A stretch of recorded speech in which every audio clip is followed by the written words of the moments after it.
여러분 상상해 보십시오. 5만원권 지폐 260만 장. 한 장씩 쌓으면 높이가 286m, 63빌딩보다 높습니다.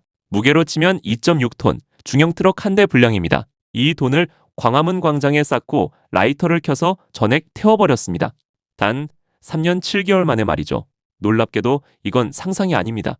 2022년 용산으로 떠났던 대통령실이 2025년 12월 29일 다시 청와대로 돌아왔습니다. 제자리로 돌아오는데 쓴 비용만 최소 1,300억 원. 남은 건 아무것도 없습니다. 지금부터 그 영수증의 뒷면을 돈에 경제하기 낱낱이 해보합니다.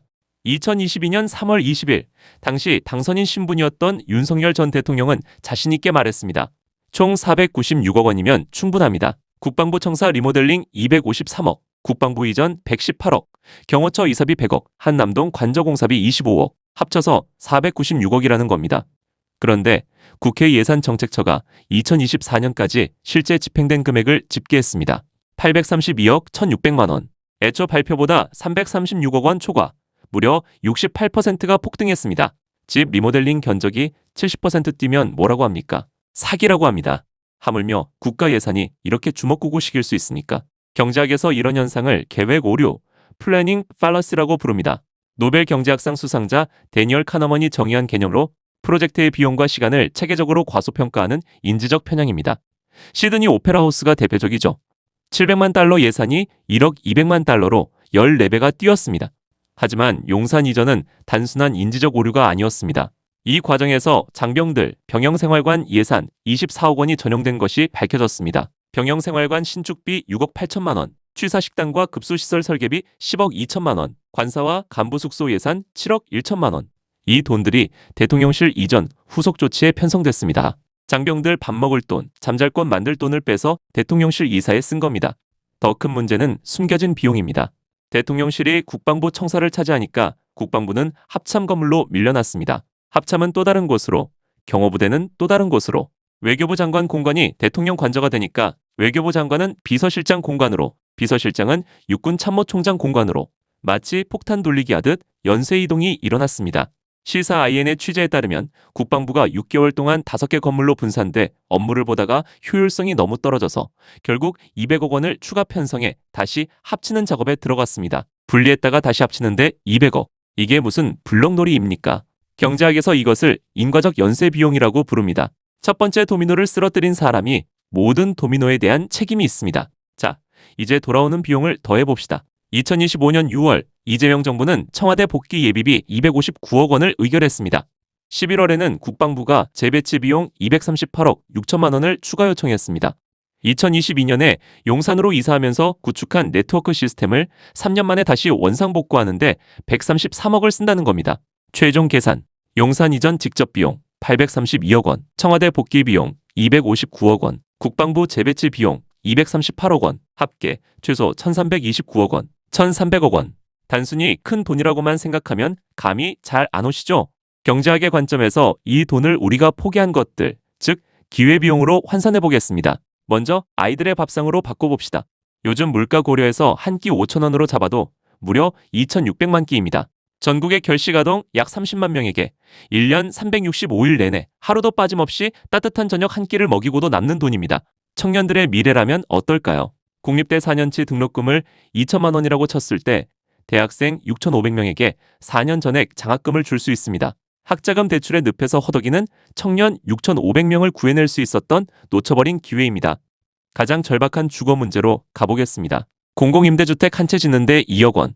이 돈이면 650가구에 내 집을 마련해 줄 수 있습니다. 웬만한 대단지 아파트 하나가 통째로 공중분해된 셈입니다. 마지막으로 우리 경제의 엔진 스타트업입니다.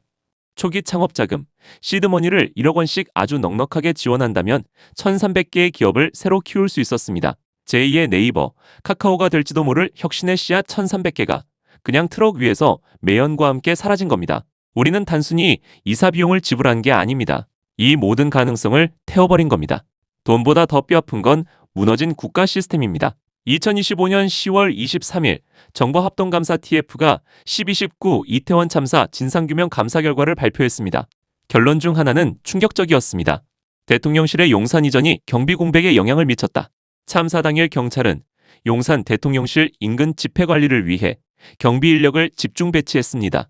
반면 10만 명 이상이 모일 것으로 예상된 이태원에는 경비 인력이 단 한 명도 배치되지 않았습니다. 용산경찰서는 2020년과 2021년에는 수립했던 이태원 인파관리 경비 계획을 2022년에는 아예 수립하지 않았습니다. 박성민 전 서울경찰청 정보부장 측 변호인 의견서에는 이런 내용이 담겼습니다. 대통령실 이전이 없었다면 용산경찰서는 여유 인력이 있어 다중이 모이는 이태원에 예년과 같이 충분한 경찰 인력을 배치했을 것이고 이 사건 사고는 발생하지 않았을 가능성이 있다. 159명의 생명. 이것은 기회비용이라는 말로 표현하기에 너무 무겁습니다. 왜 그토록 무리하게 번갯불에 콩 볶듯 옮겨야 했을까요? 2024년 11월 정치 브로커 명태균 씨와 지인의 통화 녹취가 공개됐습니다. 경호고 나발이고 내가 김건희 여사에게 거기 청와대 가면 돼진다 했는데 본인 같으면 돼진다고 하면 가나? 김건희 여사의 과거 녹취에서는 이런 발언도 있었습니다. 내가 점을 좀 볼 줄 아는데 우리가 청와대 들어간다. 청와대 들어가면 영빈관을 옮겨버리겠다. 그리고 실제로 영빈관 신축 예산 878억 원이 편성됐습니다. 행동경제학은 합리적 의사결정을 전제로 합니다. 비용과 편익을 계산하고 기대 효용을 극대화하는 방향으로 선택한다는 것이죠.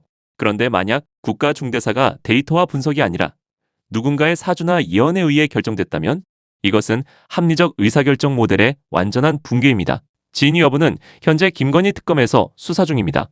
이 사태에서 세 가지 교훈을 뽑아봅시다. 첫째, 매몰 비용 오류에서 탈출하라. 용산 이전에 이미 832억이 들어갔습니다.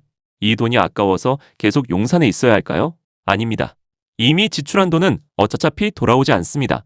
잘못된 단추는 늦더라도 다시 끼워야 합니다. 이재명 정부의 청와대 복귀는 매몰 비용 오류에서 탈출한 것으로 해석할 수 있습니다. 둘째, 비가역적 결정일수록 신중하라. 원점으로 돌아오는데 1,300억이 들었습니다. 뭐가 남았습니까? 아무것도 없습니다. 이게 잘못되면 되돌리는데 얼마가 들까? 정책 결정자는 이 질문을 먼저 던져야 합니다. 대통령직 인수위원회가 20일 만에 결정한 용산 이전, 그 속도전의 대가가 1,300억 원입니다. 셋째, 주인 대리인 문제를 감시하라. 국민은 세금을 냅니다. 정치인은 그 세금을 운용합니다.